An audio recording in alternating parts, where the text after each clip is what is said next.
marketing is cluttered with crap. A lot of people talk, they just say things, and through years of talking, you realize if you say the right words, people believe you, but the results are few, and we didn't want to do that anymore. So we decided we actually wanted to deliver results.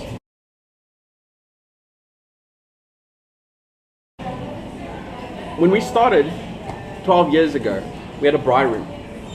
And one of the challenges we had was, beside the smell of braai in the mornings on a Monday morning when you walked in, that real disgusting after braai smell that you have left over in the braai room, we didn't even have windows. We had this green gauze over the top side of the window, so everything had this green glare. So when you needed to design, you'd always have this tint of green in your designs. I think money was a big problem. We didn't have any money. We didn't have parents with money, so we had old messed up computers, and we started basically every time we made a bit of money, we reinvested it. I remember actually having dial-up. So you'd want to, in Cornwall time, which was around 12 o'clock to 1 o'clock, I think it was, everybody would log in and quickly send their emails and then log off, So everybody together, all 5 of us, would quickly run around, do our emails, and then log off again. So we really worked with what we had. When we started, we would do a flyer or a business card or something like that for a client, and you'd make it, and that would be your skill set. That would be your limitation. You'd know how to lay something out, like how a logo lies in a white space, and what the space around it should be, and what colors you should wear, and what doesn't work, and so forth. Today we think about people. We don't even know why we did what we did back then. That was like all flawed. It was based on nothing. There was no reason behind it. So the first question I always ask every client that we start with is, what is your objective?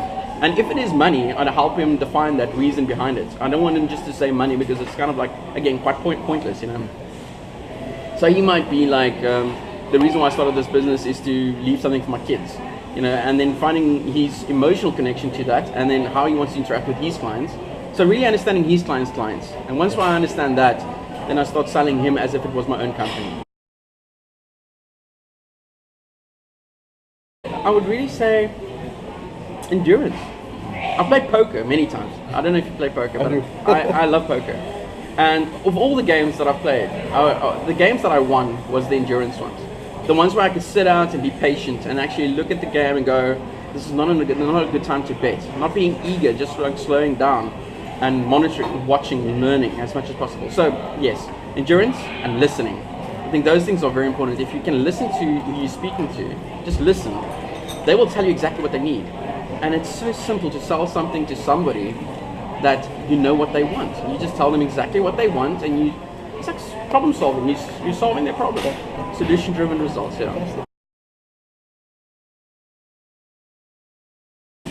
Something that I have found very interesting, and I don't want to go the Gary Player route, but I've always been interested why doctors and dentists and all these guys in very professional fields, they always practice, and I've a real appreciation for that. I think that you never really arrive. You're always practicing. Your whole life, you're always practicing. And I like practicing. And I've been practicing my whole life. I started selling stuff when I was 9 years old.